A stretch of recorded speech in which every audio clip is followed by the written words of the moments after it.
Hello, नमस्कार, स्वागत है आपका फिर से हमारे यूट्यूब चैनल पे। आज की इस वीडियो पे हम जानेंगे के बारे में, तो ध्यान से सुनिएगा इस चैप्टर के बारे में। और अगर आप पहली बार हमारे चैनल पे आए हैं तो सब्सक्राइब करें, इस वीडियो को लाइक्स करें और ज़्यादा से ज़्यादा इस वीडियो को शेयर करें। अध्याय 541 प्राचीन महल, निजी जेट और स्तब्ध निकुई हुआ। एक शायद यह एक भ्रम है। वह दूरबीन नीचे रख देता है, अपनी आंखें रगड़ता है और जब वह दोबारा दूरबीन से देखता है तो दृश्य बदला हुआ नहीं होता। वह अपनी जांघ पर चुटकी काटता है तथा जो कुछ देख रहा है उस पर विश्वास करने को तैयार नहीं होता। आह, दर्द हो रहा है। धत तेरी की, यह कोई भ्रम नहीं है। अविश्वास से भरे हुए वह दृश्य का अध्ययन जारी रखता है। आमतौर पर सख्त और बिना मुस्कुराए रहने वाला बॉस अब एक युवा लड़की के ऊपर था और बेशर्मी से उसका फायदा उठा रहा था। तभी उसने अवश्य ही कुछ ऐसा किया होगा जिससे वह क्रोधित हो गई, क्योंकि उसने अपना हाथ उठाया और उसके चेहरे पर बुरी तरह से प्रहार किया। यह देखकर वह केवल विस्मय में उसके सामने घुटने टेक सकता था। यदि उसने यह सब अपनी आंखों से न देखा होता तो वह कभी विश्वास नहीं करता कि शक्तिशाली बॉस एक युवा लड़की पर इतना मोहित हो सकता है। वह जिस बॉस को जानता था वह अलग थलग, सख्त, महिला संगत से रहित था और उसने वाई कंट्री के प्रधानमंत्री की बेटी द्वारा प्यार के इजहार को भी ठंडे दिमाग से खारिज कर दिया था। आत्महत्या की धमकी देने के बावजूद उसने पलक नहीं झपकाई। इसलिए उन सभी ने अनुमान लगाया था कि शायद बॉस को किसी प्रकार की समस्या थी, जिसके कारण उन्होंने प्रधानमंत्री की बेटी को मना कर दिया था। आखिरकार उसके पास ताकत थी, प्रभाव था और वाई कंट्री की सबसे खूबसूरत महिला का खिताब भी था। यह तो बताने की जरूरत नहीं कि वह बॉस से 3 या 4 साल छोटी भी थी। उसे आश्चर्य हुआ कि बॉस को मोहित करने वाली लड़की कैसी दिखती है और क्या वह प्रधानमंत्री की बेटी से अधिक सुंदर है। दूरबीन से देखने पर वह लड़की का केवल एक धुंधला पार्श्व रूप ही देख पाया। उसकी त्वचा गोरी थी और बाल काले थे। वह संभवतः एम कंट्री से नहीं थी, लेकिन उसे निश्चित रूप से चीनी भी नहीं माना जा सकता था, क्योंकि आर कंट्री और एच कंट्री के निवासी चीनी लोगों के समान दिखते थे। बॉस के पास अब तक की सबसे घटिया लड़की वाई कंट्री के प्रधानमंत्री की बेटी थी। यह लड़की किसी एशियाई देश की राजकुमारी या अमीर उत्तराधिकारी हो सकती है। बड़े भाई मो, कृपया उठ जाओ, नियांग ने नग्न भाव से मो किशन को धक्का दिया। क्या मैं तुम्हें फिर से चूम सकता हूँ? नहीं, नियांग ने अपना चेहरा दूसरी ओर घुमा लिया। कृपया उठें। बस एक और चुंबन। मो किशन ने अपना सिर नीचे किया और उसकी ठुड्डी को काट लिया। ठीक है, अब आप रुक सकते हैं। मैंने तुम्हें कई बार चूमा है, तुम्हें भी मुझे चूमना चाहिए। अन्यथा यह उचित नहीं है। मो किशन अपने होठों से आगे आया। मिस्टर मो, मैंने पाया है कि आप दिन ब दिन बेशर्म होते जा रहे हैं। नियांग ने उसके चेहरे पर थप्पड़ मारा। मो किशन ने गंभीरता से जवाब दिया, चेहरे का क्या महत्व है? क्या यह पत्नी होने से ज्यादा महत्वपूर्ण है? नियांग, यह आदमी तो कुत्ता है।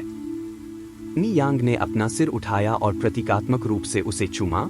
तभी मो किशन ने, जो महंगी कलाई घड़ी पहने हुए था, अचानक उसके सिर के पीछे का हिस्सा पकड़ लिया। दूसरी तरफ बैठे माथत ने चुपचाप अपनी दूरबीन नीचे रख दी। दूरबीन नीचे रखने से पहले वह शिकायत करने से खुद को नहीं रोक पाया, बॉस अब अपना हाथ कहाँ रख रहे हैं? किसने सोचा था कि बॉस ऐसा होगा? कुछ समय बाद अंततः वे समुद्र तट से उठे और किनारे पर टहलने लगे। समुद्र की हल्की हवा चल रही थी। शुक्र है कि गर्मी का मौसम था और हवा से उनके गीले कपड़े जल्दी सूख गए। बड़े भाई मो, क्या आप इफ कंट्री में नहीं थे? आप एम कंट्री में कब आए? नियांग ने पूछा। मैं कुछ दिन पहले ही आया हूँ, मो किशन ने जवाब दिया। तुम्हारा क्या हाल है? जब तुम एम देश में आई तो तुमने मुझे क्यों नहीं बताया? यदि उनकी पैनी दृष्टि न होती तो संभवतः वे एम देश में होने वाली अपनी मुलाकात से चूक जाते। क्या मुझे आपके काम में बाधा डालने का डर नहीं था? मो किशन ने उसका हाथ कसकर पकड़ लिया।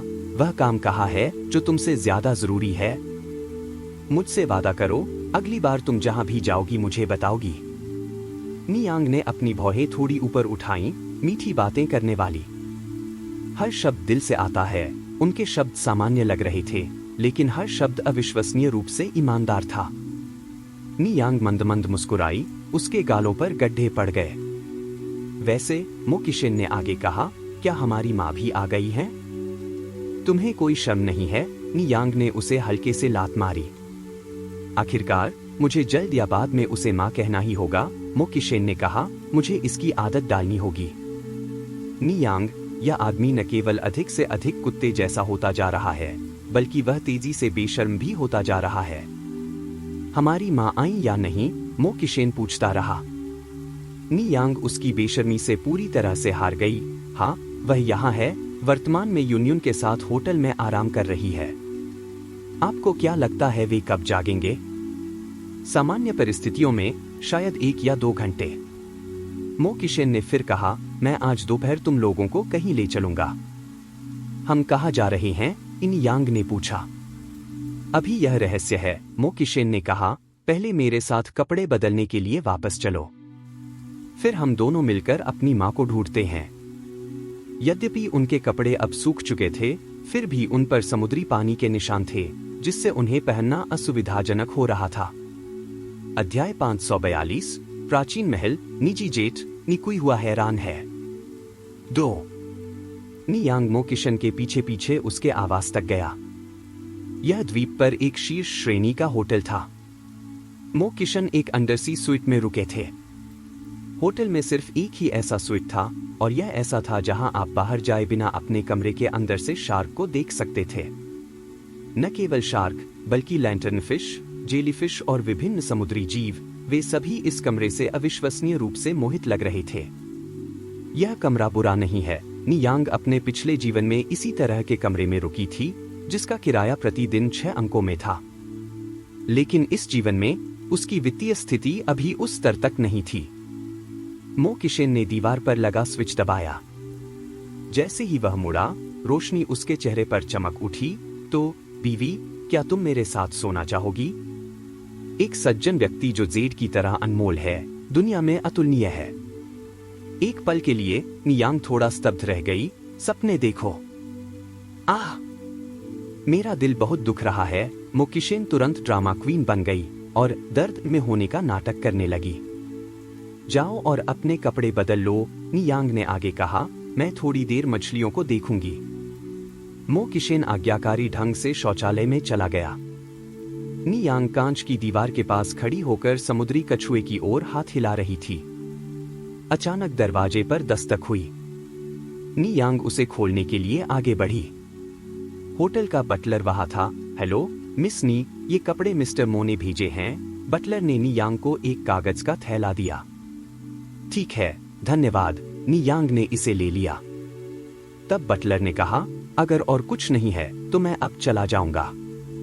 ठीक है, नियांग ने हल्का सा सिर हिलाया। जैसे ही नियांग ने दरवाजा बंद किया, मो किशेन अपने बाल सुखाते हुए फिटिंग रूम से बाहर आया। क्या कपड़े यहाँ हैं? यांग यांग, तुम्हें जल्दी से कपड़े बदल लेने चाहिए। अंदर नए तौलिए हैं। चूंकि वे पहले से ही एक जोड़े थे, इसलिए नियांग को अजीब नहीं लगा और वह वॉशरूम में चली गई। जब उसने कपड़े लिए, तभी उसने देखा कि मो किशन ने उसके लिए अंडरवियर भी तैयार कर रखा था और आकार अविश्वसनीय रूप से सटीक था। क्या इस कुत्ते जैसे आदमी के हाथ में कोई रूलर था? नियांग के कान थोड़े लाल हो गए। थोड़ी देर आराम करने के बाद नियांग नहाने के लिए शॉवर हेड उठाती है। क्योंकि उसके बालों पर थोड़ी रेत लगी हुई थी, इसलिए उसने अपने बालों को शैम्पू से भी धोया। नहाने के बाद वह पूरी तरह से तरोताजा महसूस करती है। यह अविश्वसनीय रूप से सुखदायक था। मो किशेन ने एक सुंदर कढ़ाई वाला चियोंगसम तैयार किया था। चोंगसम पर कढ़ाई अविश्वसनीय रूप से जटिल थी, जिसे माणिक और मोतियों से सजाया गया था। इस तरह की भव्य सजावट नियांग पर न तो अश्लील और न ही दिखावटी लग रही थी, बल्कि असाधारण रूप से ताजा और सौंदर्यपूर्ण लग रही थी। जब नियांग बाहर आई, तो मो किशेन ने पहले ही अपने बाल सुखा लिए थे। उसने नियांग की ओर हाथ हिलाया। यहाँ आओ पत्नी, मैं तुम्हारे बाल सुखा दूं। नियांग ने कहा, मैं यह खुद कर सकती हूँ। किसी और को इस तरह का काम सौंपना अजीब लगा। मो किशेन ने एक शब्द भी नहीं कहा, बल्कि अपने रवैये को कार्य से प्रदर्शित किया। नियांग की कलाई पकड़ ली गई और इससे पहले कि वह कुछ समझ पाती, वह उसकी गोद में बैठ गई। हिलना मत, मुझे करने दो। उसकी हरकतें बहुत कोमल थीं, जैसे कि वह कोई अनमोल खजाना संभाल रहा हो। उसकी उंगलियां उसके बालों में घूमती रहीं, हवा में सिर्फ हेयर ड्रायर की आवाज रह गई। मो गेगे, क्या तुमने पहले भी कभी इस तरह से अन्य महिला मित्रों के बाल सुखाए हैं? मो किशेन की धीमी आवाज पास से आई, आप पहले हैं। लेकिन आपकी तकनीक बहुत कुशल लगती है, नियांग ने टिप्पणी की। उनकी कुशलता लगभग एक हेयर ड्रेसर के समान थी। शायद इसलिए क्योंकि मैं प्रतिभाशाली हूं, मो किशेन ने आगे कहा। पत्नी, मैं तुमसे बहुत ईर्ष्या करता हूं। तुम मेरे जैसा एक बेहतरीन पति पाने में कामयाब रही हो। नियांग ने तिरस्कार के साथ जवाब दिया, कृपया अपनी प्रतिभा का उपयोग किसी और को पीड़ा देने के लिए करें। नहीं, मैं सिर्फ तुम्हें परेशान करना चाहता हूं। यह जीवन, अगला जीवन, उसके बाद का जीवन। नियांग ने अपनी भौहें थोड़ी ऊपर उठाईं, तब तो मेरी किस्मत बहुत खराब होगी। मो किशेन ने हंसते हुए कहा, तो मैं वास्तव में भाग्यशाली हूं। कुछ ही देर में उसके बाल सूख गए। नियांग शीशे के सामने अपने बाल ठीक कर रही थी, तभी उसने देखा कि उसके पसंदीदा क्रिस्टल हेयरपिन में से एक गायब है। नहाते समय उसे इस बात का पता नहीं चला। शायद यह तब गिर गया होगा जब वह मो किशेन के साथ रेत पर खेल रही थी। क्या कुछ छूट गया है? मो किशेन ने पीछे से उसकी कमर को गले लगाया और अपनी ठुड्डी उसके कंधे पर टिका दी। एक हेयरपिन। क्या यह क्रिस्टल हेयरपिन है? सच कहूं तो जिस तरह से नियांग ने पहली बार मो किशेन का ध्यान आकर्षित किया था, वह यह था कि क्रिस्टल हेयरपिन सूर्य के प्रकाश को कैसे प्रतिबिंबित करता है। नियांग से मिलने के बाद उसकी नजरें केवल उसी पर टिकी रहीं, वह हेयरपिन के बारे में पूरी तरह से भूल गया। अध्याय 543, महल, निजी जेट और चकित निकुई हुआ 3। हाँ, बिल्कुल वही। नियांग ने सिर हिलाया। तो चलो जल्दी से वापस जाकर इसकी जांच करते हैं, हो सकता है कि यह अभी भी समुद्र तट पर हो। ठीक है। दोनों होटल से समुद्र तट की ओर चले गए और उन्हें आधे पैर का निशान भी नहीं दिखा। चप्पलों की तो बात ही छोड़िए।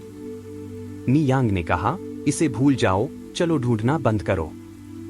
जब हम घर पहुंचेंगे तो मैं एक और जोड़ी खरीद लूंगा। चलो होटल वापस चलते हैं, मेरी माँ अब तक जाग गई होगी। मो किशेन ने समुद्र तट की ओर देखते हुए कहा, ठीक है।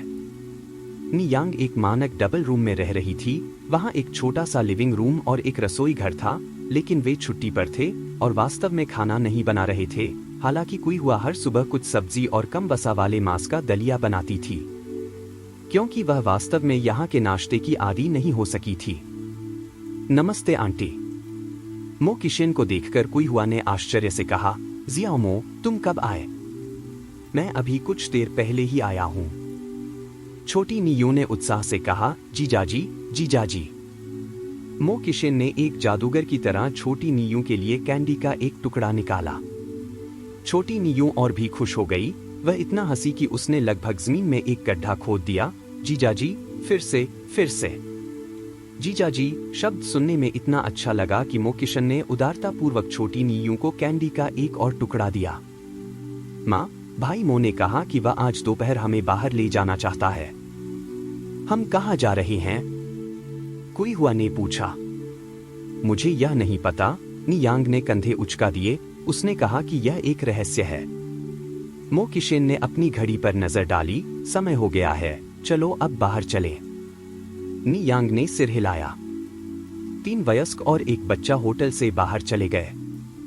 युवा जोड़े को परेशान न करने के लिए कुई हुआ जानबूझकर बच्चे को पकड़े हुए पीछे पीछे चला गया। कुई हुआ के साथ मो किशेन ने ठीक से व्यवहार किया और कोई भी अनुचित कदम उठाने की हिम्मत नहीं की। यहाँ तक कि नियांग का हाथ पकड़ने में भी झिझक की जरूरत थी। बड़ों के सामने स्नेही होना थोड़ा अनुचित लगा। क्या होगा अगर उसकी होने वाली सास उसे बहुत लापरवाह समझे? भाई मो, ऐसा लगता है कि आगे कोई रास्ता नहीं है और घाट इतनी दूर भी नहीं है, नियांग ने अपनी शंका व्यक्त की। क्या यह संभव है कि मो किशेन ने उन्हें जंगल में साहसिक यात्रा पर ले जाने की योजना बनाई हो? मो किशेन हंसा, चिंता मत करो, मैं तुम्हें नहीं बेचूंगा। आगे का इलाका एक चौड़ा अंधेरा समुद्र तट था जिस पर उन चारों का वर्चस्व था। वहां कोई पर्यटक नहीं था और कई नारियल केकड़े समुद्र तट पर धूप सेंक रहे थे। यदि यह तथ्य न होता कि वे नारियल के केकड़ों और विभिन्न समुद्री भोजन से थक चुके थे तो नी यांग निश्चित रूप से उन्हें पकड़ने के लिए दौड़ पड़ते। तभी अचानक आसमान में गड़गड़ाहट की आवाज गूंजी। यह ध्वनि, क्या यह हेलीकॉप्टर की आवाज थी? नी यांग ने थोड़ा सा मुंह सिकोड़ा और जब उसने ऊपर देखा तो उसने देखा कि एक हेलीकॉप्टर उड़ रहा है। क्या यह हेलीकॉप्टर उन्हें लेने आया था? कुयुआ भी थोड़ा स्तब्ध था। यद्यपि वह हवाई जहाज में सवार थी, परंतु उसने हेलीकॉप्टर पहली बार देखा था। थोड़ी देर में हेलीकॉप्टर उनके सामने उतरा। केबिन का दरवाजा खुला और एक लंबा पायलट बाहर आया और सम्मानपूर्वक बोला, सर। मो किशेन ने हल्का सा सिर हिलाया, फिर कहा, आंटी यांग, चलो पहले अंदर चलते हैं। कोई हुआ बच्चे को पकड़े हुए सबसे पहले अंदर गया। मो किशन और नियांग भी पीछे पीछे आए। जैसे ही वे सीढ़ियां चढ़े, मो किशन ने सावधानी से उसकी पतली कमर को पकड़ लिया। जब वे केबिन के अंदर बैठे तो कोई हुआ को अभी भी अवास्तविकता का एहसास हो रहा था। जियाओमो, क्या यह हेलीकॉप्टर तुम्हारा है? हाँ आंटी, मो किशन ने सिर हिलाया। ऐसे समय में जब आम घरों में साइकिल भी नहीं मिलती थी, मो किशन के पास वास्तव में एक हेलीकॉप्टर था। वह वाकई बहुत अमीर होगा। यह हेलीकॉप्टर बहुत महंगा होगा, है ना? कोई हुआ ने पूछा। मो किशन ने जवाब दिया, यह ठीक है, बहुत महंगा नहीं है। कॉकपिट में बैठे पायलट ने सोचा, वास्तव में यह ज्यादा महंगा नहीं है। एक हेलीकॉप्टर के लिए अमेरिकी डॉलर में 8 अंकों का मूल्य वास्तव में ज्यादा नहीं है। नी यांग ने वास्तव में होटल में यह देखा था कि मो किशन अपनी संपत्ति का दिखावा करने वाला व्यक्ति नहीं था। उसका विदेश में बहुत सफल व्यवसाय होगा, अन्यथा वह इस तरह के अंडरवाटर स्वीट का खर्च नहीं उठा पाता। अगर मो किशन वाकई एक खर्चीला व्यक्ति होता तो मो परिवार की संपत्ति उसके लिए बर्बाद करने के लिए पर्याप्त नहीं होती। हालांकि नी यांग को उसकी असली पहचान में कोई दिलचस्पी नहीं है, क्योंकि शुरू से ही जिस आदमी से वह प्यार करती थी वह मो किशन है। चाहे वह कोई भी हो, वह हमेशा उसके प्रति वफादार रहेगी। लेकिन नी यांग ने कभी उम्मीद नहीं की थी कि मो किशन वास्तव में उन्हें लेने के लिए हेलीकॉप्टर की व्यवस्था करेगा। भाई मो, क्या अब आप हमें बता सकते हैं कि आप हमें कहाँ ले जा रहे हैं? इन यांग ने उसकी ओर देखा। इसे अभी कुछ समय तक गुप्त रखो, मो किशन ने आगे कहा। जब हम वहां पहुंचेंगे तो तुम्हें पता चल जाएगा। अध्याय 544, प्राचीन महल, निजी जेट और स्तब्ध निकुई हुआ 4। हेलीकॉप्टर लगभग 2 घंटे तक उड़ान भरता रहा और अंततः एक पहाड़ की चोटी पर उतरा। लेकिन यह कोई साधारण पर्वत नहीं था, यह एक बहुत ही भव्य महल था। महल बहुत भव्य लग रहा था, यहाँ तक कि टेलीविजन पर दिखाए गए महलों से भी अधिक भव्य। यह कैसी जगह है? निकुई हुआ ने पहले कभी ऐसा महल नहीं देखा था। यह रस्ट कैसल है, मो किशन ने समझाया। नी यांग का स्वर हल्का था। भाई मो, क्या आपने यह जगह खरीदी है? हाँ, मो किशन ने सिर हिलाया। निकुई हुआ एक बार फिर दंग रह गई।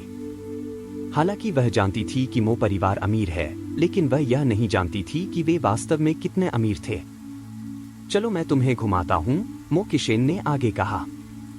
यह पहली बार था जब मो किशन किसी महिला को महल में लाया था। सबसे पहले जो व्यक्ति अचंभित हुआ वह बटलर ओल्ड टॉम था। फिर नौकरों की बारी आई। क्या सबसे सुंदर लड़की महल की मालकिन हो सकती है? सचमुच वह एक बहुत ही सुंदर प्राच्य लड़की है। बूढ़ा टॉम तुरंत खाना तैयार करने चला गया। उच्च श्रेणी की रेड वाइन, हवाई जहाज से भेजी गई फॉयग्रास तथा ताजे फल और सब्जियां। महल में 50 से अधिक देशों के शीर्ष शेफ मौजूद थे, इसलिए रात्रि भोज का शानदार होना स्वाभाविक था। यह एम कंट्री का सबसे महंगा, सबसे आलीशान निजी महल था, जिसे अंदर और बाहर से बेहतरीन तरीके से सजाया गया था। हर जगह एक कलात्मक माहौल था। इसमें घूमते हुए आपको शांति और आनंद का अनुभव होता है। ऐसी सुंदरता और विस्मय अवर्णनीय है। महल के अंदर हर फूलदान या सजावट किसी प्रसिद्ध कलाकार का काम है। यह जगह असल में एक संग्रहालय है, जहां इतिहास और कला एक दूसरे से जुड़े हुए हैं। नी यांग ने तस्वीरें लेने के लिए अपना कैमरा निकाला। नी कुई हुआ ने कहा, यांग यांग, मुझे तुम्हारी और जियाओमो की एक तस्वीर लेने दो। जरूर, नी यांग ने सिर हिलाया और अपना कैमरा नी कुई हुआ को सौंप दिया। नी कुई हुआ के सामने मो किशेन को थोड़ी शर्मिंदगी महसूस हुई और वह नी यांग के बहुत करीब जाने की हिम्मत नहीं जुटा पाया। नी कुई हुआ ने हंसते हुए कहा, जियाओमो, यांग यांग के थोड़ा करीब आओ, यह बच्चा बहुत भोला है। उसे चिंता है कि नी यांग उसका फायदा उठा सकता है। मो किशेन ने अपनी नाक को छुआ, मैंने और यांग यांग ने अभी तक शादी नहीं की है, यह उचित नहीं है। नी यांग, जब आपने मुझे जबरदस्ती चूमा तो आपको उचित व्यवहार के बारे में कब ख्याल आया? यह आदमी सचमुच भेड़ की खाल में एक बड़ा भेड़िया है। नी कुई हुआ ने कहा, यह ठीक है। समाज बदल गया है। जियाओमो, तुम इतने रूढ़िवादी क्यों हो? आंटी इतनी पुरानी सोच वाली नहीं है। दुनिया के बारे में अधिक जानने से उसका दृष्टिकोण व्यापक हो गया था और उसके विचार अब सीमित नहीं रहे। इन कंट्री में कुछ समय रहने के बाद नी कुई हुआ बहुत बदल गई थी। फिर मो किशेन धीरे से नी यांग के करीब गया और चुपचाप अपनी छोटी उंगली से नी यांग का हाथ पकड़ लिया। उसकी ओर देखते हुए नी यांग ने उसकी अज्ञानता का दिखावा देखा। वह तो बहुत बदमाश है। नी कुई हुआ ने उनकी कई तस्वीरें ली। पृष्ठभूमि में भव्य महल था, लेकिन उनकी उपस्थिति ने उसे ढक दिया। महल बहुत बड़ा था। उन्होंने पूरी दोपहर महल का भ्रमण किया और फिर भी वे इसे पूरा नहीं देख पाए। अंत में एक हेलीकॉप्टर उन्हें मुख्य भवन में वापस ले जाने के लिए आया। भोजन कक्ष 100 वर्ग मीटर से अधिक का था। खाने की मेज बड़ी थी और स्वादिष्ट व्यंजनों से भरी हुई थी। वहां भाप से भरा गर्म बर्तन था, साथ ही उत्तम स्टेक, रसीला फोई ग्रास, उच्च श्रेणी की टूना साशिमी भी थी। हालांकि मेज बड़ी थी, लेकिन उन्हें बर्तनों तक पहुंचने की चिंता नहीं थी, क्योंकि उनकी सेवा में 1 दर्जन से ज्यादा नौकर मौजूद थे। अगर वे किसी बर्तन पर देर कर देते तो कोई उसे परोसने में मदद कर देता। नी यांग ने मन ही मन आह भरी, अमीर होना सचमुच अच्छी बात है। उसे भी जीवन शैली के इस स्तर तक पहुंचने के लिए कड़ी मेहनत करनी चाहिए। नी कुई हुआ पूरी तरह से चकित थी। उसे पहले कभी इस तरह से सेवा नहीं दी गई थी। उस रात वे तीनों महल में रुके। नी कुई हुआ सोफे पर टीवी देख रही थी। यांग यांग, क्या तुम मुझे बता सकते हो कि जियाओमो का परिवार क्या करता है? वे इतने अमीर कैसे हैं? जैसे ही नी यांग ने लापरवाही से संतरा खाया, उसने जवाब दिया, यह मो परिवार नहीं है जो अमीर है, यह मो किशन खुद है। माँ, एक दिन मैं भी इतना अमीर हो जाऊंगा और आपके लिए एक भव्य महल खरीदूंगा। इस मामले में नी यांग को सब कुछ साफ दिखाई दे रहा था। मो परिवार की दौलत के बावजूद महल और हेलीकॉप्टर खरीदना एक चुनौती होगी। नी कुई हुआ ने हंसते हुए कहा, मैं अपनी वर्तमान जिंदगी से संतुष्ट हूँ, मुझे किसी महल की जरूरत नहीं है। 1.5 साल पहले नी कुई हुआ ने कभी नहीं सोचा होगा कि वह इतनी अच्छी जिंदगी जी पाएगी। अध्याय 545, प्राचीन महल, निजी जेट और स्तब्ध नी कुई हुआ 5। नी यांग अब बहुत सफल हो गई है। भले ही वह अभी महल खरीदने में सक्षम नहीं है, लेकिन बीजिंग में उनके पास पहले से ही कई संपत्तियां हैं और उनका करियर धीरे धीरे स्थिर हो रहा है। नी कुई हुआ का मानना है कि निकट भविष्य में नी यांग को निश्चित रूप से और भी बड़ी सफलताएं मिलेंगी। एमिली एक सभ्य परिवार से आने वाली एम कंट्री की असली नागरिक है। इस साल वह एक ऐसे कॉलेज में फ्रेशमैन है जो नियमित कॉलेजों से अलग है, क्योंकि यह सैन्य प्रबंधित है और गर्मी की छुट्टियां केवल 15 दिनों तक चलती हैं। इसलिए मियामी की यात्रा के बाद एमिली ने नी यांग के साथ यात्रा जारी नहीं रखी, बल्कि स्कूल लौट गई। स्कूल में वापस आने के पहले दिन एमिली नी यांग द्वारा उपहार में दिए गए IC skin Z skin set को खोलने के लिए बेसब्री से इंतजार कर रही थी। उपहार बॉक्स में निम्नलिखित चीजें शामिल थीं: फेशियल क्लींजर, एलोवेरा जेल, गुलाब हाइड्रोसोल, व्हाइटनिंग मॉइस्चराइजर, मुहासे हटाने वाली क्रीम और झुर्रियों को दूर करने वाली क्रीम की एक बोतल। एमिली ने ध्यानपूर्वक निर्देश पुस्तिका का अध्ययन किया और अंततः हाइड्रेटिंग और व्हाइटनिंग स्किन केयर सेट का उपयोग किया। उसने मुहासे और एंटीरिंकल क्रीम का उपयोग नहीं किया, क्योंकि उसकी वर्तमान त्वचा मुहासे रहित है और एंटीरिंकल क्रीम उसकी मां को दी जा सकती है। एमिली, तुम क्या सामान खोल रही हो? एक रूममेट दरवाजे के बाहर से अंदर आई। एक अच्छे दोस्त द्वारा उपहार में दिया गया स्किन केयर सेट, एमिली ने जवाब दिया। लड़कियों में स्वाभाविक रूप से त्वचा देखभाल उत्पादों के प्रति कोई प्रतिरोध नहीं होता। सच में? मुझे देखने दो। रूममेट एमिली के सामने बेंच पर बैठ गया। उसने एलोवेरा जेल उठाया और पूछा, क्या तुम्हें कोई आपत्ति है अगर मैं इसे खोलकर देखूं? बिल्कुल नहीं, एमिली ने मुस्कुराते हुए अपना सिर हिलाया। रूममेट ने एलोवेरा जेल की बोतल से पारदर्शी पन्नी को हटाया, ढक्कन खोला और अपने हाथ के पीछे थोड़ा सा जेल निचोड़ा। पारदर्शी जेल जैसा पदार्थ हल्की ताजगी भरी खुशबू के साथ लगाने के बाद त्वचा द्वारा तुरंत अवशोषित हो जाता है, जिससे त्वचा तरोताजा और साफ महसूस होती है। यह आमतौर पर इस्तेमाल किए जाने वाले स्किन केयर उत्पादों की तुलना में कहीं अधिक प्रभावी था। रूममेट ने आश्चर्यचकित होकर कहा, मैंने पहली बार इस तरह के स्किन केयर उत्पाद देखे हैं। क्या आप मुझे बता सकते हैं कि आपने इसे कहां से खरीदा है? मैं भी एक सेट खरीदना चाहता हूं। एमिली ने कहा, मेरे अच्छे दोस्त ने इसे चीन से वापस लाया है। आप इसे यहां नहीं खरीद सकते। ओह, मेरे पास कुछ सैंपल साइज भी हैं। अगर आपको लगता है कि उन्हें आजमाने के बाद वे अच्छे हैं, तो मैं अपने दोस्त से हमें कुछ और भेजने के लिए कह सकती हूँ। वास्तव में? बिल्कुल, एमिली ने सिर हिलाया। लिना, मैंने तुमसे कब झूठ बोला है? ओह एमिली, तुम और तुम्हारी दोस्त तो बिल्कुल फरिश्ते हैं। लिना ने उत्साह से एमिली को गले लगा लिया। एमिली ने नमूने के आकार की बोतल लिना को सौंप दी। मैं अभी इसे आजमा कर देखूंगी। लिना ने तुरंत नमूना लिया और बाथरूम की ओर चली गई।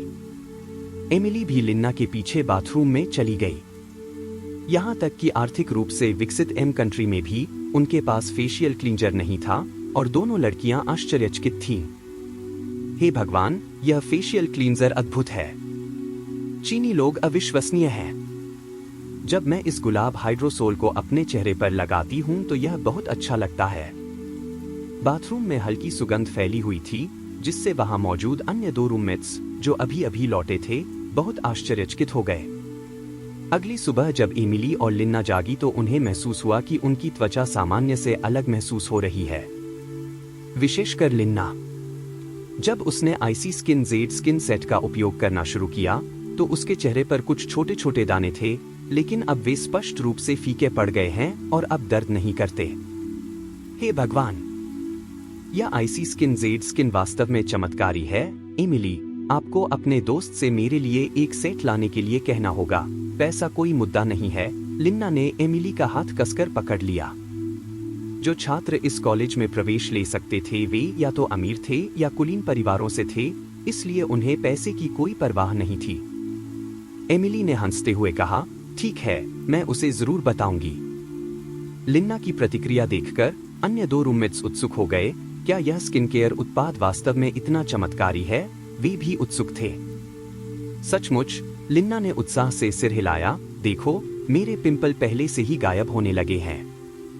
एमिली ने कहा, और मेरी त्वचा चिकनी हो गई है।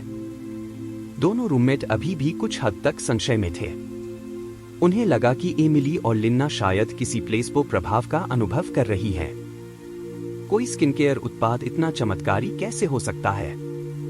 हालांकि एमिली और लिना ने इसे सिर्फ एक दिन के लिए इस्तेमाल किया था। हालांकि उनकी त्वचा में अंतर था, लेकिन यह बदलाव बहुत ज्यादा नहीं था, इसलिए उनके रूममेट्स का संदेह होना स्वाभाविक था। तभी दरवाजे पर दस्तक हुई। लिना दौड़कर दरवाजा खोलने गई। पता चला कि एमिली की मां एनी एमिली से मिलने आई थी। मां। लंबे समय के अलगाव के बाद मां और बेटी ने एक दूसरे को गर्मजोशी से गले लगाया। जब एनी जाने लगी, एमिली ने उसे एंटीरिंकल क्रीम का डिब्बा थमाते हुए कहा, मां, यह एंटीरिंकल क्रीम है। इसे घर ले जाओ और आजमाओ, यह वाकई बहुत अच्छा काम करती है। झुर्रियों से बचाने वाली क्रीम। एनी ने थोड़ा सा मुंह सिकोड़ा। क्या तुम फिर से स्किन केयर उत्पादों पर पैसे बर्बाद कर रहे हो? यह मुझे एक बहुत ही खूबसूरत पूर्वी लड़की ने दिया था, एमिली ने आगे कहा।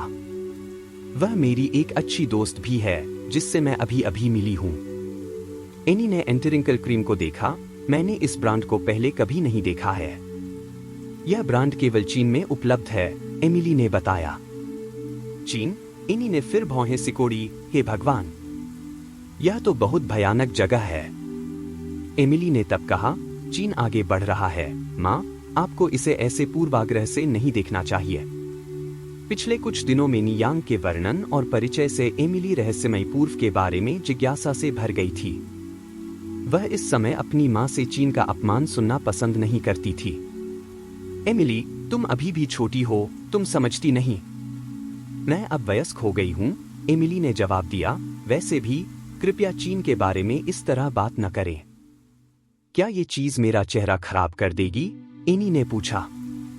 नहीं माँ, चीन के प्रति आपका पूर्वाग्रह बहुत गहरा है। मैंने कल रात इस स्किन केयर उत्पाद का इस्तेमाल किया और यह उन महंगे उत्पादों से कहीं बेहतर काम करता है जो आप खरीदते हैं। सचमुच? एनी को कुछ अविश्वास हुआ। वह बहुत छोटी थी जब एक बार वह अपने दादा के साथ चीन गई थी। उस समय पुरुष अभी भी लंबी चोटियां रखते थे और महिलाएं पैरों को बांधकर अस्थिर ढंग से चलती थी। अतः उनकी धारणा में चीन सदैव एक अविकसित देश रहा है। बेशक वह ऐसे पिछड़े देश के त्वचा देखभाल उत्पादों का उपयोग करने की हिम्मत नहीं करेगी। अगर इससे उसका चेहरा खराब हो गया तो क्या होगा? तुम्हें पता है, मैं कभी झूठ नहीं बोलती, एमिली ने गंभीरता से कहा। इसके बाद एनी ने झुर्रियों की क्रीम अपने बैग में रख ली और कहा, अगर आपको अपने चेहरे पर कुछ भी असामान्य महसूस हो तो अस्पताल जाने के लिए समय निकालना न भूलें। मैं नहीं करूंगा, यह स्किन केयर उत्पाद वास्तव में अच्छा काम करता है। एनी ने और कुछ नहीं कहा। ठीक है, मैं अब जा रही हूँ, स्कूल में अपना अच्छा ख्याल रखना। एमिली ने एनी को स्कूल गेट के बाहर देखा। घर पहुंचने के बाद एनी ने लापरवाही से झुर्रियों की क्रीम को कॉफी टेबल पर फेंक दिया।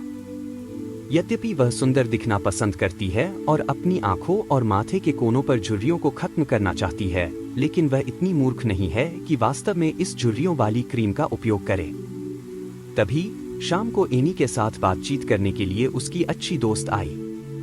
कॉफी टेबल पर झुर्रियों की क्रीम देखकर उसने उत्सुकता से उसे उठा लिया। मेरे प्यारे, तुमने यह झुर्रियों की क्रीम कब खरीदी? क्या यह अच्छी है? 50 वर्ष की महिलाओं के लिए झुर्रियां उनकी दुश्मन हैं।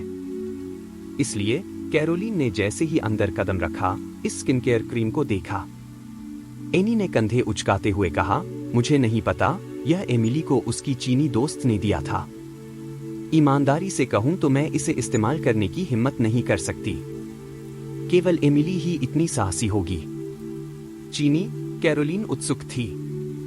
हाँ, एनी ने सिर हिलाया। कैरोलीन ने आगे कहा, अगर आप इसे इस्तेमाल करने से डरते हैं तो मुझे दे दीजिए। मैं इसे आजमाना चाहती हूँ। क्या तुम्हें डर नहीं है कि इससे तुम्हारा चेहरा खराब हो जाएगा? एनी ने आश्चर्य से पूछा। मो किशेन ने कहा, इसके अलावा मैं वादा करता हूँ कि मैं नहीं बदलूंगा। नियांग ने सिर हिलाया। वैसे चलो खेत देखने चलते हैं। वहां भेड़े, घोड़े और टुकटुक हैं। जरूर। यह खेत महल के पीछे स्थित था, जो हजारों वर्ग मीटर में फैला हुआ था। चरवाहे और पशुपालक 3 लोगों का खुशहाल परिवार था। पिता की आयु 45 वर्ष थी, माता की आयु 44 वर्ष थी तथा उनकी एक सुंदर 19 वर्षीय बेटी थी। बेटी का नाम लूसिया रखा गया। सर, मैडम, कृपया इस तरफ आइए। मो किशन और नियांग आगे बढ़े। यहाँ 2 नए टुकटुक थे। टुकटुक कुछ हद तक ट्रैक्टर जैसा ही था, लेकिन इसमें पीछे कोई बड़ा ट्रेलर नहीं था, सिर्फ एक सीट थी। चलते समय इसकी आवाज टुक टुक टुक होती थी। मुझे नहीं पता कि इसे कैसे चलाना है, नियांग ने टुक टुक के पास अपनी दोनों बाहें क्रॉस करके खड़े होकर कहा। इसे चलाना मुश्किल लगता है। लूसिया नियांग को पढ़ाने की पेशकश करने वाली थी, लेकिन मो किशेन ने हस्तक्षेप किया, मैं तुम्हें पढ़ा सकता हूँ। यह सुनकर लूसिया ने चतुराई से एक तरफ कदम बढ़ा दिया और उन दोनों के लिए जगह छोड़ दी।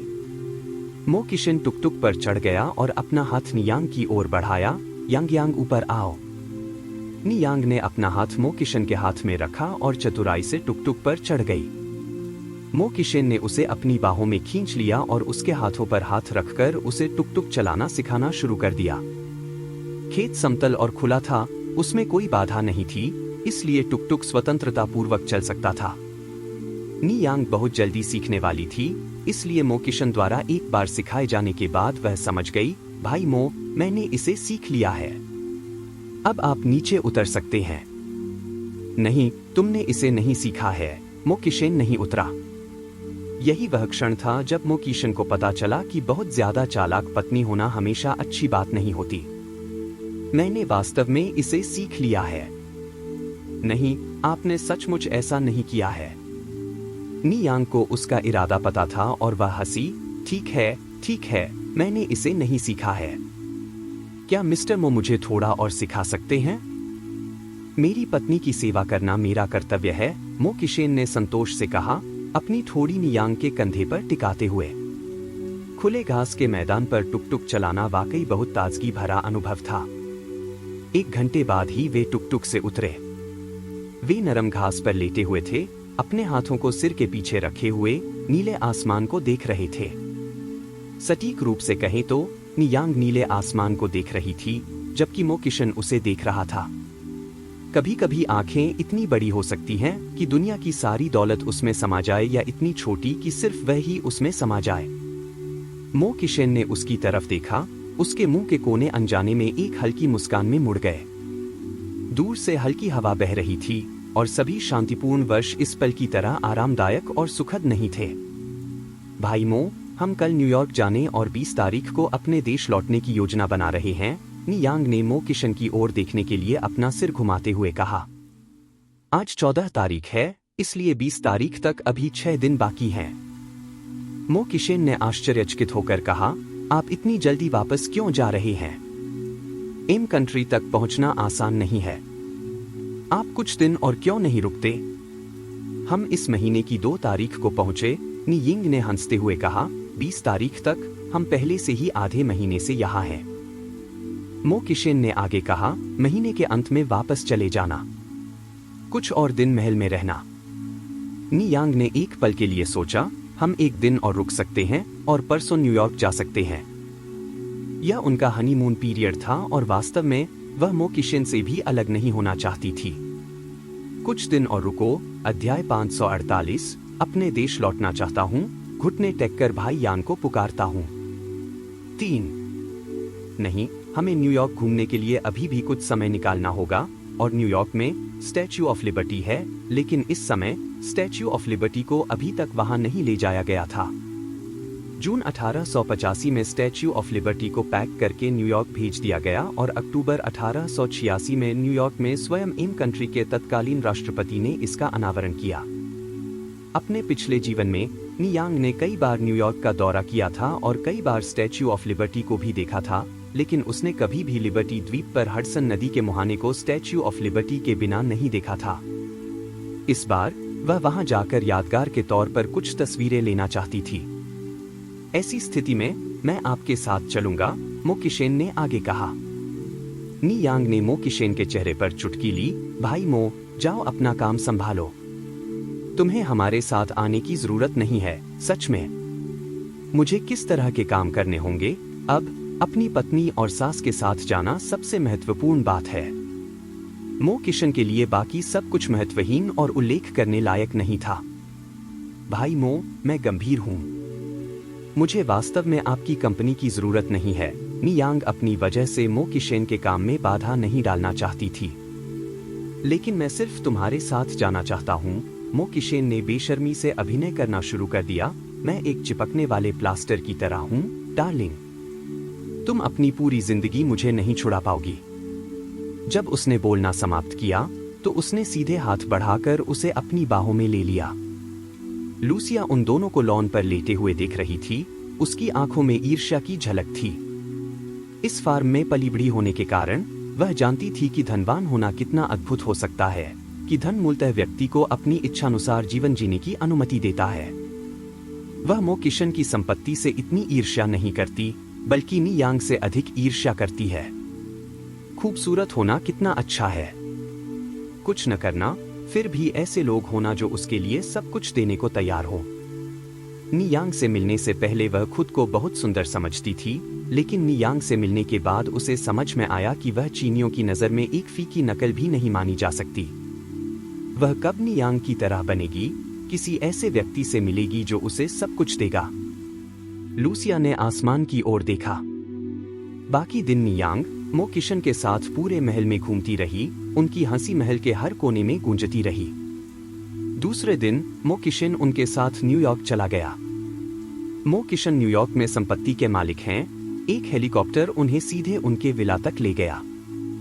लिबर्टी द्वीप पर हडसन नदी के मुहाने पर स्टैच्यू ऑफ लिबर्टी के बिना ऐसा लग रहा था कि जैसे कुछ कमी है। नियांग ने अपना कैमरा मो किशन को थमाते हुए कहा, भाई मो, हमारे लिए एक तस्वीर ले लो। ठीक है, मो किशन ने कैमरा लिया। शियाओमो, आओ और हमारे साथ एक ग्रुप फोटो लो, निकुई बोला। मो किशन कुछ हद तक खुश दिखे। उन्होंने कैमरा एक राहगीर को थमा दिया। न्यूयॉर्क में बेशक आप संग्रहालय को देखना नहीं भूल सकते। एक बार कहा गया था कि यदि न्यूयॉर्क में संग्रहालय न हो तो वह अपना आधा आकर्षण खो देगा। संग्रहालय देखने के बाद वे ब्रुकलिन ब्रिज देखने गए, जो 100 साल पुराना सस्पेंशन ब्रिज है और न्यूयॉर्क में ईस्ट नदी पर बना है तथा मैनहट्टन और ब्रुकलिन जिले को जोड़ता है। पुल पर खड़े होकर आप मैनहट्टन का क्षितिज देख सकते हैं। अच्छे दिन हमेशा तेजी से बीत जाते थे। पलक झपकते ही 19 तारीख हो जाती थी और अगले दिन नियांग घर लौटती थी, इसलिए वह उस दिन मॉल में खरीदारी करने चली जाती थी। यांग, मैं नहीं जाऊंगा। मैं इन कुछ दिनों से बहुत थक गया हूं। तुम जियाओमो के साथ जाओ। एक तरफ निकुई दोनों को कुछ समय अकेले में बिताना चाहती थी, दूसरी तरफ वह वाकई बहुत थकी हुई थी। उसने इन कुछ दिनों में बिल्कुल भी आराम नहीं किया और सैर सपाटा करना बहुत थका देने वाला हो सकता है। नियांग ने सिर हिलाया। ठीक है, तो आप आराम से बैठिए। मो किशन और मैं चलेंगे।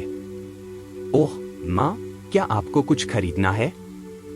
मेरे पास खरीदने के लिए कुछ भी नहीं है। निकुई ने अपना सिर हिलाया। उसने अपनी यात्रा के दौरान पहले ही काफी कुछ खरीद लिया था। मो किशन नियांग के पीछे दरवाजे से बाहर आया। तुम्हारी माँ वास्तव में महान है। बेशक, वह मेरी माँ कैसे हो सकती है? नियांग ने थोड़ा घमंड किया। वे दोनों मॉल पहुंचे।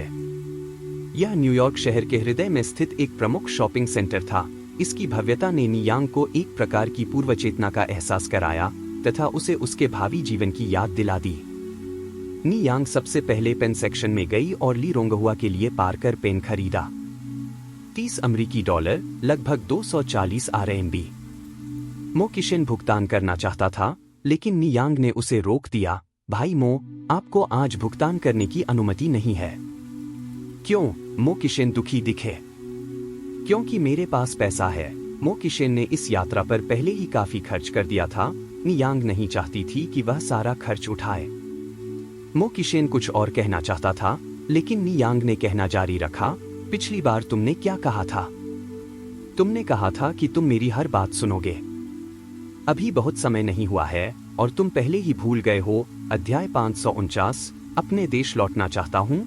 घुटने टेक कर भाई यान को बुलाओ। 4। ठीक है। मो किशन ने अपनी नाक को छुआ।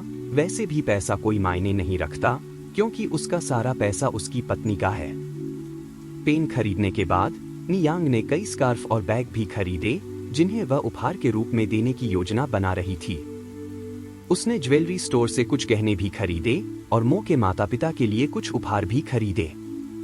जब नियांग खरीदारी कर रही थी, मो किशन उसके पीछे पीछे उसकी खरीदारी का सामान पकड़े हुए था। कुछ ही देर में मो किशन के हाथ शॉपिंग बैग से भर गए। जब वे पुरुषों के कपड़ों की दुकान के पास से गुजरे तो नियांग अचानक रुक गया। 1 मिनट रुको भाई मो। क्या हुआ? मो किशन उलझन में दिखे। चलो अंदर चलकर देखते हैं। नियांग मुड़ी और दुकान में चली गई। ठीक है। मो किशन उसके पीछे दुकान में चला गया। यह ट्रेंच कोट अच्छा लग रहा है। नियांग एक गहरे नीले रंग के ट्रेंच कोट के सामने खड़ी थी। भाई मो, तुम्हें इसे पहनकर देखना चाहिए। नियांग ने ट्रेंच कोट उतार दिया और उसे मो किशन की बाहों में ठूंस दिया। मो किशन ने नियांग को आश्चर्य से देखा। उसे उम्मीद नहीं थी कि नियांग उसके लिए कपड़े खरीदेगी। यह खुशी तो अचानक ही आ गई, है ना? तुम वहां क्यों खड़े हो? चलो इसे पहनकर देखो। नियांग मुस्कुराई। मैडम, आपकी पसंद बहुत बढ़िया है। यह एक नया आइटम है जो अभी अभी हमारे स्टोर में आया है। सेल्सवुमन मुस्कुराती हुई चली गई। यह कौन सी सामग्री है? नियांग ने पूछा। यह ऊन और कपास है। ओह, नियांग ने सिर हिलाया, फिर उसने मो किशन को फिटिंग रूम की ओर धकेल दिया। जल्दी से जाओ और इसे पहनकर देखो, मैं यहाँ तुम्हारा इंतजार करूंगी। जब मो किशन फिटिंग रूम से बाहर आया तो नियांग एक पल के लिए थोड़ा स्तब्ध रह गई। वह रोशनी के सामने खड़ा था, क्रिस्टलीय प्रकाश के छींटों से घिरा हुआ था। उसके चारों ओर एक हल्का सा प्रभामंडल था। उसके पास एक अप्रतिम आभा थी, जंगली लेकिन विद्रोही। घुटनों तक की लंबाई वाली ट्रेंच कोट उसकी लंबी टांगों को इस तरह उभार रही थी जैसे वह 1.8 मीटर लंबा हो। उसकी कलाई खड़ी एक ठंडी चमक के साथ उसकी आस्तीन से बाहर झांक रही थी, जो उसके व्यक्तित्व में एक सहज महान स्पर्श जोड़ रही थी। उनमें ऐसी तीक्ष्णता और धार थी मानो उन्होंने सब कुछ देख लिया हो। वह निश्चित रूप से उपन्यासों के सभी अभिमानी सीईओज को मात दे देंगे। बुरा नहीं, बहुत सुंदर है। नियांग ने सिर हिलाया। वह मो किशन के कॉलर को ठीक करने के लिए आगे बढ़ी। मो किशन मुस्कुराया। मैं अपनी पत्नी द्वारा चुने गए कपड़ों में अच्छा कैसे नहीं दिख सकता? नियांग हंसी। तो हम इसे ले लेंगे। जैसे ही उसने कहा, नियांग भुगतान करने के लिए कैशियर के पास गई। ट्रेंच कोट $500 का था। नियांग के साथ आए कुछ $1000 बहुत पहले ही खर्च हो चुके थे। सौभाग्य से आप एम कंट्री के बैंकों में सीधे USD में बदल सकते थे। कपड़े खरीदने के बाद दंपत्ति दोपहर के भोजन के लिए एक रेस्तरां में चले गए। जब वे मो किशन के विला में वापस आए तब तक दोपहर के 3 बज चुके थे। अगली सुबह मो किशन ने नियांग और उसके दोस्तों को हवाई अड्डे तक पहुंचाया। यदि समय मिले तो मो किशन उनके साथ वापस उड़ान भरने को भी तैयार होगा। नियांग। जैसे ही मो किशन ने प्रस्थान हॉल में अलविदा कहा, उसने एक 17 से 18 साल की छात्रा को उनकी ओर दौड़ते हुए देखा। एमिली। नियांग खड़ा हुआ और उसकी ओर हाथ हिलाया। एमिली सीधे उनके पास दौड़ी और नियांग को गले लगा लिया। मो किशन यह दृश्य देखकर थोड़ा उलझन में पड़ गया। वे गले क्यों लग रहे थे? वह अपनी सास के सामने अपनी पत्नी को इस तरह गले लगाने की हिम्मत भी नहीं कर सकता था। नियांग, क्या तुम लोग आज जा रहे हो? एमिली ने एक पल बाद नियांग को जाने दिया। नियांग ने सिर हिलाया। हाँ। ओह, यह मेरा बॉयफ्रेंड मो किशन है। भाई मो, यह एमिली है, इन कंट्री से मेरी अच्छी दोस्त। पहला वाक्य अंग्रेजी में था और दूसरा चीनी में। दोनों भाषाओं के बीच स्विच बहुत सहज था। मो किशन ने उसे शालीनता से अभिवादन किया। नमस्ते। हेलो। जैसे ही उसने बोलना समाप्त किया, एमिली ने नियांग के कान में फुसफुसाया, हे भगवान, आपका प्रेमी बहुत सुंदर है। धन्यवाद। नियांग हल्का सा मुस्कुराई। नियांग, क्या तुम घर वापस जाने के बाद मुझे ब्यूटी स्किन के कुछ सेट भेज सकती हो? मेरे 2 रूममेट हैं जो इसे खरीदना चाहते हैं। हम सभी को व्हाइटनिंग मॉइस्चराइजर चाहिए और हम में से एक को मुहासे वाली क्रीम चाहिए। झुर्रियों वाली क्रीम की कोई जरूरत नहीं है। आखिरकार वे सभी युवा छात्र थे और उन्हें अभी तक झुर्रियों को कम करने वाले उत्पादों की जरूरत नहीं थी। जरूर। नियांग ने सिर हिलाया। क्या 5 सेट पर्याप्त हैं? हाँ, बस इतना ही काफी है। एमिली ने सिर हिलाया, फिर अपनी जेब से $200 निकाले और नियांग को दे दिए। यह 1600 RMB के बराबर था। नियांग ने अपनी जेब से $12.5 निकाले और एमिली को वापस दे दिए। ब्यूटी स्किन के 5 सेट की कीमत केवल 1500 RMB है। एमिली ने इसे लेने से इनकार कर दिया।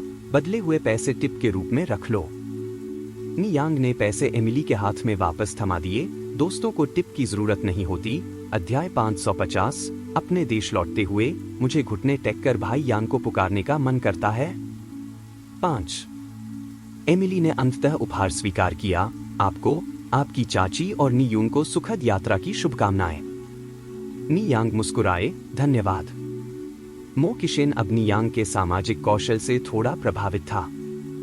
उसने यह अनुमान नहीं लगाया था कि इतने कम समय में उसने न केवल अच्छे दोस्त बनाए बल्कि अपने उत्पाद को भी सफलतापूर्वक बेचा। यदि ऐसा होता तो उन्हें आई स्किन जेड उत्पाद के साथ एम कंट्री के बाजार में प्रवेश करने में अधिक समय नहीं लगता। वह अद्भुत थी। उसकी पत्नी सचमुच अद्भुत थी। सुबह 7:30 बजे नी यांग और निकुई हुआ अपनी उड़ान के लिए समय पर थे। वह नहीं जानता कि मो किशन ने क्या किया, लेकिन हवाई अड्डे के कर्मचारियों ने उसे बोर्डिंग गेट तक जाने दिया। विमान में चढ़ने से पहले उसने अचानक नी यांग को गले लगा लिया। पत्नी, मेरे बारे में सोचना याद रखना। नी यांग ने उसकी पीठ थपथपाई। क्या दिन में 3 बार तुम्हारे बारे में सोचना काफी होगा? केवल 3 बार? मो किशन थोड़ा निराश हुआ। नी यांग हल्के से मुस्कुराई। क्या सुबह, दोपहर और शाम को 1 बार तुम्हारे बारे में सोचना काफी नहीं है? भाई मो, बहुत लालची मत बनो। ठीक है, मुझे लगता है कि बस इतना ही काफी होगा। मो किशन ने उसके बालों की खुशबू को गहराई से सूंघा। उसने देखा कि विमान के उड़ान भरने का समय करीब आ रहा था और उसने अनिच्छा से उसे जाने दिया। अलविदा भाई मो। मो किशन केबिन के अंदर गया और उसे अलविदा कहा। अलविदा। हवाई जहाज दूर तक उड़ता गया और अंततः बादलों में गायब हो गया और एक आदमी का दिल भी उसके साथ उड़ गया। जब वे बीजिंग हवाई अड्डे पर पहुंचे तो अगली सुबह के 7 बज रहे थे। जैसे ही नी यांग विमान से उतरी, उसने देखा कि वू डेमिंग वहां इंतजार कर रहा था। उसने उत्साह से नी यांग की ओर हाथ हिलाया। छठी भाभी, आंटी, यहाँ आओ। वू डेमिंग, तुम्हें यहाँ आने का कैसे पता चला? नी यांग थोड़ा हैरान थी क्योंकि उसने वू डेमिंग को नहीं बताया था कि वह कब वापस आएगी। छठे भाई ने मुझे तुम्हें लेने के लिए कहा था। हालांकि मो किशन विदेश में था, लेकिन दोनों अंतर्राष्ट्रीय कॉल के जरिए संवाद कर सकते थे। जब मो किशन विदेश में था तो वू डेमिंग घर के मामलों को संभालने के लिए प्रभारी था। नी यांग ने सिर हिलाया। ओह, मैं समझ गया। परेशानी के लिए धन्यवाद। यह कोई परेशानी की बात नहीं है। वू डेमिंग ने अपना सिर खुजलाया। सभी लोग कार में बैठ गए। निकुई हुआ ने खुशी से कहा, जियाओ वो वाकई एक अच्छा लड़का है। क्या तुम्हें इस साल कोई गर्लफ्रेंड मिल गई? वू डेमिंग का चेहरा थोड़ा लाल हो गया। अभी नहीं, बुजुर्गों को हमेशा इन मुद्दों पर चिंता करना पसंद था। इस साल तुम्हारी उम्र कितनी है, जियाओ वू? निकुई हुआ ने पूछना जारी रखा। चाची, इस साल मैं 23 साल का हो गया हूँ। 23 साल की उम्र में तुम जवान नहीं हो।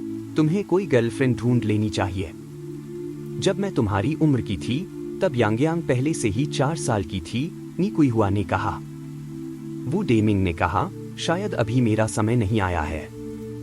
मेरे परिवार ने मुझे कई लड़कियों से मिलवाया है, लेकिन मैं अभी तक सही लड़की से नहीं मिला हूँ। उसने पिछले साल अपने गृहनगर में 3 मंजिला पश्चिमी शैली का घर बनवाया था और तब से मैचमेकिंग विकल्पों की लगातार बाढ़ आ गई थी। लेकिन बहुत कम लड़कियां थीं जो उसे पसंद आती थीं।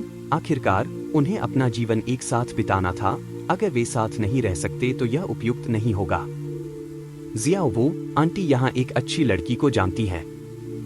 वह बहुत सुंदर है और उसका व्यक्तित्व भी अच्छा है। क्या तुम चाहती हो कि मैं उसे तुमसे मिलवाऊं? वास्तव में? वू डेमिंग आश्चर्यचकित दिखे।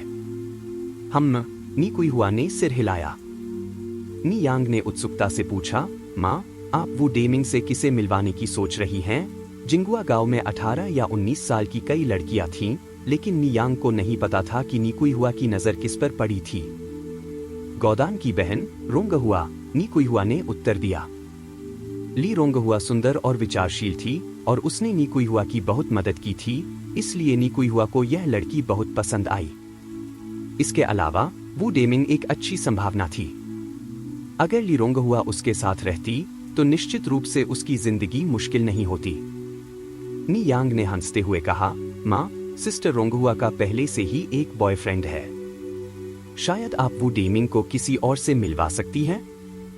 उसका कोई बॉयफ्रेंड है? मैंने इसके बारे में क्यों नहीं सुना? निकुई हुआ ने अविश्वसनीय रूप से कहा। यांगयांग, क्या तुम गलत हो? नहीं, मैं गलत नहीं हूँ। एम कंट्री की इस यात्रा पर उसने मुझसे अपने बॉयफ्रेंड के लिए एक पेन लाने के लिए भी कहा। मैं समझ गया, निकुई हुआ ने खेद व्यक्त किया। इसके ठीक बाद निकुई हुआ ने कहा, लेकिन जियाओ वू, चिंता मत करो। इस लड़की के अलावा मैं अन्य युवा लड़कियों को भी जानता हूँ। मैं निश्चित रूप से तुम्हारे लिए किसी उपयुक्त लड़की से मिलवाऊंगा। वू डेमिंग हंसे। धन्यवाद आंटी। तुम अभी भी आंटी के साथ इतने विनम्र क्यों हो? जल्द ही वे जिंगुआ गांव पहुंच गए। कार से उतरने से पहले नियांग ने अपने सामान से एक छोटा सा उपहार बॉक्स निकाला और वू डैमिंग को सौंप दिया। वू डैमिंग, यह आपके लिए एक उपहार है। छठी भाभी, आप बहुत विनम्र हैं। मैं इसे स्वीकार नहीं कर सकता, मुख्यतः इसलिए क्योंकि वह सुरक्षित और स्वस्थ रहना चाहता था। वह इसे स्वीकार करने के लिए पर्याप्त साहसी नहीं था। और भी स्टोरी या चैप्टर के लिए मेरा चैनल को सब्सक्राइब, लाइक और शेयर करना ना भूलना।